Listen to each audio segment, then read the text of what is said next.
بسم الله الرحمن الرحيم نحمده ونصلي على رسوله الكريم اما بعد فضائل اعمال کے اوپر 13ویں اعتراض کا جواب۔ فضائل نماز کے اندر حضرت شیخ الحدیث مولانا زکریا نور اللہ مرقدہ نے امام اعظم ابو حنیفہ رحمہ اللہ کا ایک واقعہ نقل فرمایا ہے کہ امام اعظم ابو حنیفہ رحمۃ اللہ علیہ نے 40 سال تک عشاء کے وضو سے فجر کی نماز پڑھی ہے۔ یہ واقعہ حضرت شیخ الحدیث مولانا زکریا رحمۃ اللہ علیہ نے فضائل نماز کے اندر نقل کیا ہے۔ اس واقعے کے اوپر غیر مقلدین نے بے شمار اعتراضات کیے ہیں اور نہایت ہی گندی اور گھناؤنی زبان انہوں نے حضرت امام اعظم ابو حنیفہ رحمۃ اللہ علیہ کے متعلق، حضرت شیخ الحدیث مولانا زکریا رحمۃ اللہ علیہ کے متعلق استعمال کی ہے۔ دیکھیے، اگر یہ واقعہ صرف حضرت شیخ الحدیث رحمۃ اللہ علیہ نے فضائل اعمال میں نقل کیا ہوتا اور ان سے پہلے کسی اور نے اس واقعے کا تذکرہ نہ کیا ہوتا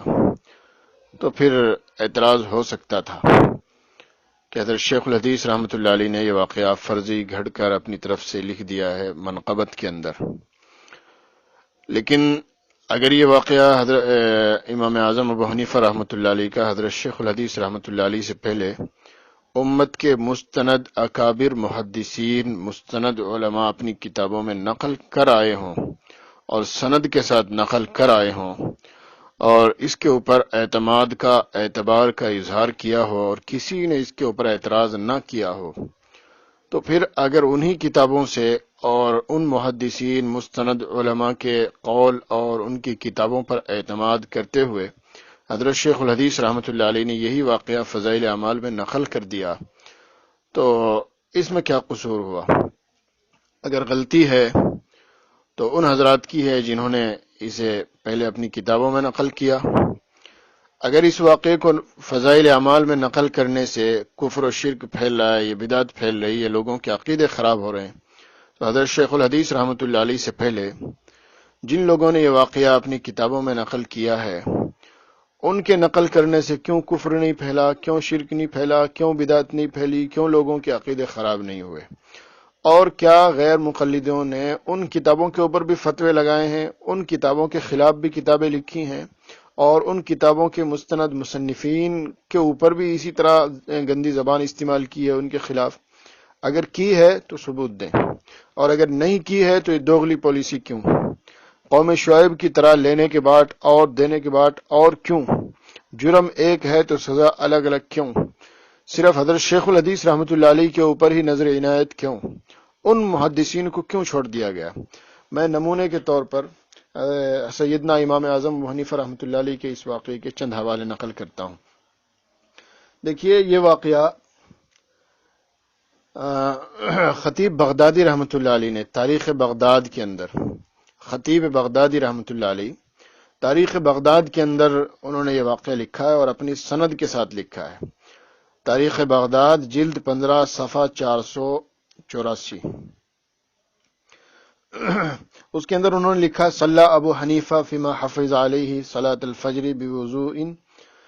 بوضوء صلاۃ العشاء 40 سنہ، اور اپنی سند کے ساتھ لکھا اور بالکل صحیح سند کے ساتھ لکھا ہے یہ واقعہ کہ امام اعظم ابو حنیفہ رحمۃ اللہ علیہ عشاء کے وضو سے فجر کی نماز پڑھا کرتے تھے۔ اب دیکھیے،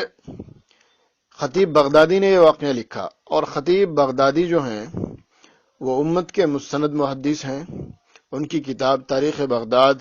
مستند کتاب ہے، خود غیر مقلدین کے یہاں بھی مستند ہیں۔ اسی تاریخ بغداد کے اندر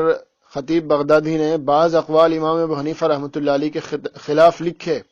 تو غیر مقلدوں نے وہ سارے کے سارے اقوال امام ابو حنیفہ رحمۃ اللہ علیہ کے خلاف نقل کرنے شروع کر دیے۔ اگر آپ ان کی مشہور کتاب حقیقت الفقہ اٹھا کر دیکھیں گے تو اس کے اندر خطیب بغدادی نے امام ابو حنیفہ رحمۃ اللہ علیہ کے خلاف اور ان کی شان کے خلاف جو اقوال لکھے ہیں تو وہ سارے اس کے اندر جو ہے انہوں نے نقل کر رکھے ہیں۔ اسی طرح ان کا ایک مولوی تھا، بد زبان مولوی محمد جوناگڑی، اس نے بھی اپنی کتاب امام محمدی کے اندر، بلکہ اس نے تو خطیب بغدادی کے کتاب کے اس حصے کا ترجمہ ہی کر دیا پورے کا، جس کے اندر امام ابو حنیفہ رحمۃ اللہ کے متائن اور مصالب اس نے جو ہے لکھے تھے۔ تو جب خطیب بغدادی امام ابو حنیفہ رحمۃ اللہ علیہ کے خلاف بات کرے تو وہ تمہارے یہاں مستند ہے، اور وہی خطیب بغدادی نقل کر رہا ہے کہ امام ابو حنیفہ رحمۃ اللہ علیہ عشاء کے وضو سے 40 سال تک فجر کی نماز پڑھتے رہے، تو تمہارے یہاں اعتبار نہیں اس کا، تم اسے تسلیم نہیں کرو گے۔ عجیب بات ہے۔ خیر، یہ واقعہ خطیب بغدادی نے اپنی سند کے ساتھ نقل کیا ہے، اور صرف بغدادی نے نہیں بلکہ یہی واقعہ امام ذہبی رحمۃ اللہ علیہ نے۔ کون امام ذہبی؟ وہ امام ذہبی جن کے بارے میں خود غیر مقلدین نے اور غیر مقلدین کے مستند علماء نے، یہاں تک کہ ان کے جو اس وقت کے موجودہ زمانے کے جتنے ان کے اکابرین ہیں، ان کے استاد محدث گوندلوی، جنہوں نے خیر الکلام لکھی، محدث گوندلوی، مولانا محمد محدث گوندلوی، ان کے بہت بڑے عالم ہیں۔ انہوں نے بھی اپنی کتاب خیر الکلام کے اندر یہ اس بات کی باقاعدہ اس بات کا اقرار کیا ہے کہ امام ذہبی رحمۃ اللہ علیہ نقد رجال کے اندر استقراء تام رکھتے ہیں، یعنی فن جرح و تعدیل جو ہے اس کے اندر امام ذہبی رحمۃ اللہ علیہ جو ہے کامل مہارت رکھتے ہیں، اتنی مہارت کوئی دوسرا نہیں رکھتا۔ تو امام ذہبی رحمۃ اللہ علیہ نے بھی یہ واقعہ نقل کیا ہے، اور اس واقعے کے اوپر نہ کوئی اعتراض کیا، نہ کوئی اس واقعے کے اوپر جرح کی، نہ اسے عقیدے کے خلاف قرار دیا۔ امام ذہبی کی مشہور کتاب ہے دول الاسلام، اس کے اندر پہلی جلد کے صفحہ 140 کے اوپر یہ واقعہ موجود ہے کہ امام ابو حنیفہ رحمۃ اللہ علیہ عشاء کی وضو سے فجر کی نماز پڑھا کرتے تھے۔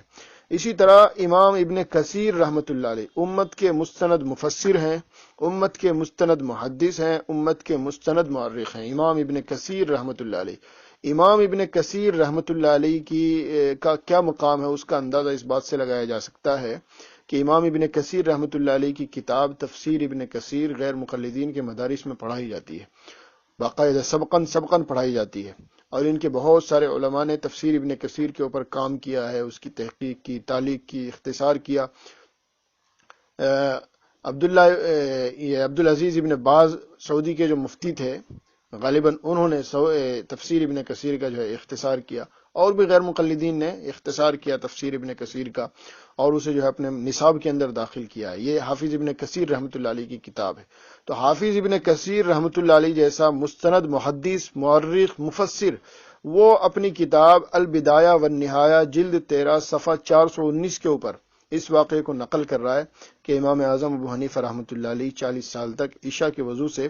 فجر کی نماز پڑھا کرتے تھے۔ اس واقعے کو نقل کیا، اس کے اوپر نہ کوئی اعتراض کیا، نہ اسے غلط بتایا، نہ اسے کفر بتایا، نہ شرک بتایا، نہ بدعت بتایا، نہ اسے عقیدوں کے خلاف بتایا، بلکہ اسے امام ابو حنیفہ رحمۃ اللہ علیہ کی منقبت میں نقل کیا۔ امام ذہبی نے بھی منقبت میں نقل کیا، خطیب بغدادی نے بھی منقبت میں نقل کیا، اور حافظ ابن کثیر رحمۃ اللہ علیہ نے بھی منقبت کے اندر نقل کیا۔ اب آپ خود اندازہ کر لیں کہ جب اتنے بڑے بڑے محدثین اور اتنے بڑے بڑے مستند علماء اپنی کتابوں میں اس واقعے کو بغیر کسی نکیر کے اور بغیر کسی جرح کے نقل کر رہے ہیں، تو پھر حضرت شیخ رحمۃ اللہ علیہ نے اگر نقل کر دیا اپنی کتاب میں تو انہوں نے کون سا جرم کیا؟ اگر حضرت شیخ رحمۃ اللہ علیہ کے اوپر اس واقعے کی وجہ سے کوئی فتویٰ لگ سکتا ہے، تو پھر امام ذہبی، امام ابن کثیر، امام خطیب بغدادی، ان کے اوپر وہ فتویٰ کیوں نہیں لگتا ہے؟ کیا یہ دوغلاپن نہیں ہے کہ جرم وہی انہوں نے کیا اور وہی حضرت شیخ نے کیا ہے، اور حضرت شیخ کے اوپر فتوے لگ جائیں لمبے لمبے، اور ان حضرات کو جو ہے اپنا امام تسلیم کر لیا جائے، ان کی کتابوں سے استفادہ کیا جائے؟ کیا یہ دوغلاپن نہیں ہے؟